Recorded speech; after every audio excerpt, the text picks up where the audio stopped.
Ladies and gentlemen. Hello and welcome back. This is week 11 of our 4-Work 4-Home demo series. Boy, do we have a doozy for you. Yes, it is a chain-up demo. However, something just a little bit different from last time. Let's get to it. Number one, like I said, we went ahead and we got ourselves a 4-Work 4-Home demo series. This is week 11. Week 11 demo, we're gonna go ahead and it is a chain up demo. Pre-trip your chains before you leave. Make sure you have the correct amount of chains for your equipment and that there's no broken links, period. So everybody's equipment is different. We wanna definitely make sure that our tractors have the proper amount of chains in them.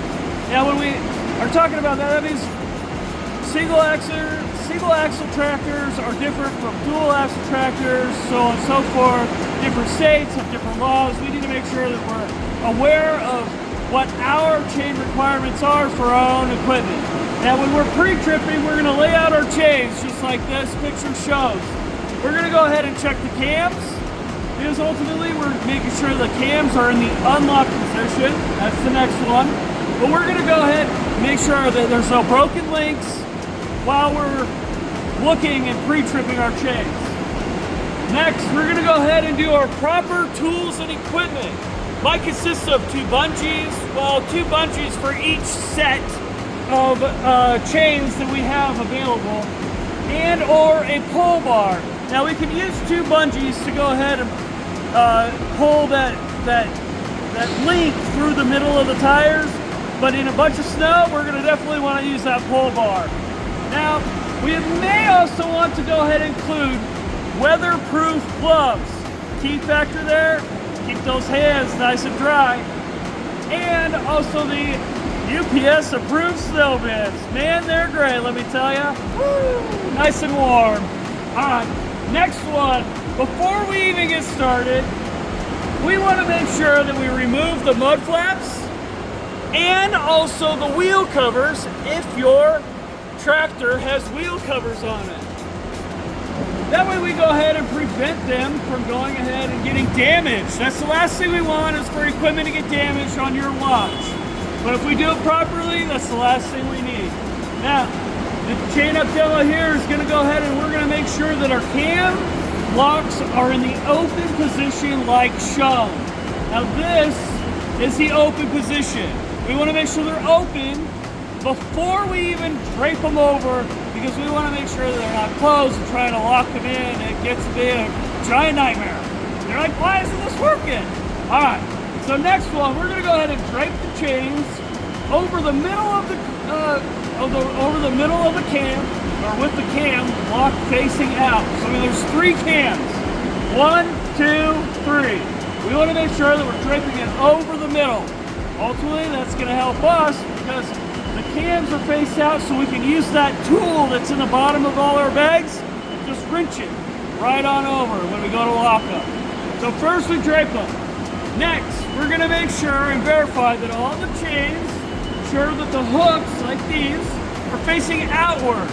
Last thing we want is for them to be facing inward and rubbing against them tires. Now, after we go ahead and check these clips and hooks, we want to make sure that our first step here, after draping them over, is going to be using a bungee or a pull bar. Now again, like I said, in the snow, a pull bar is probably going to be the best idea because it's more solid.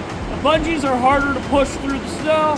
It just makes more sense. We want to make sure we're using this. 2 tires, we hook the first one.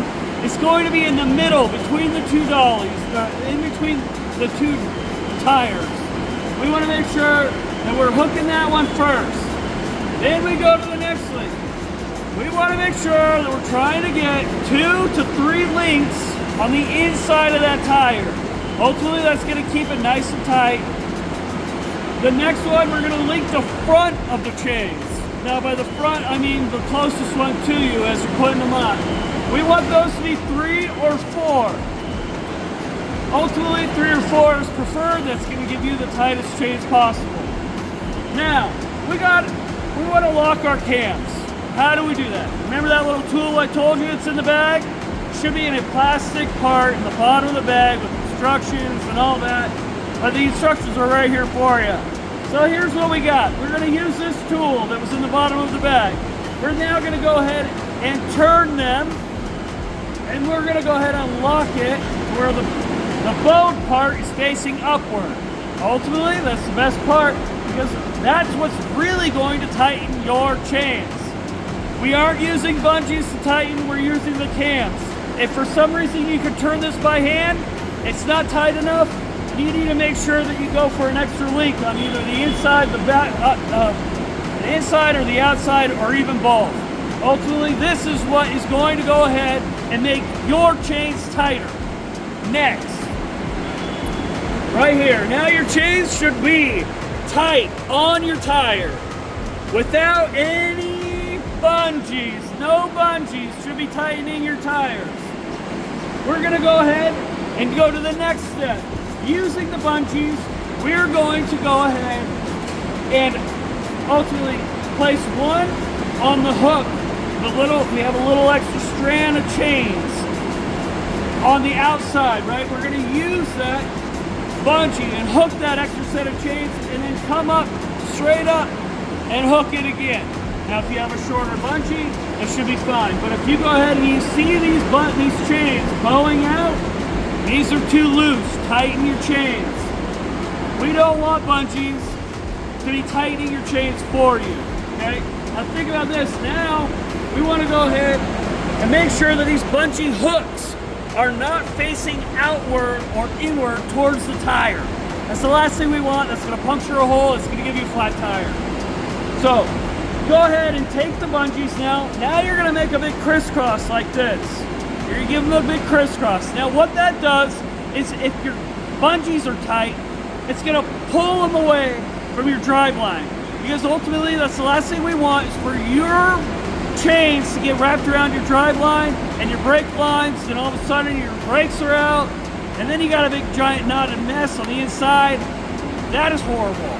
Let me tell you from experience, I've had 3 times that has happened. On the very first time I put chains on, I had no idea.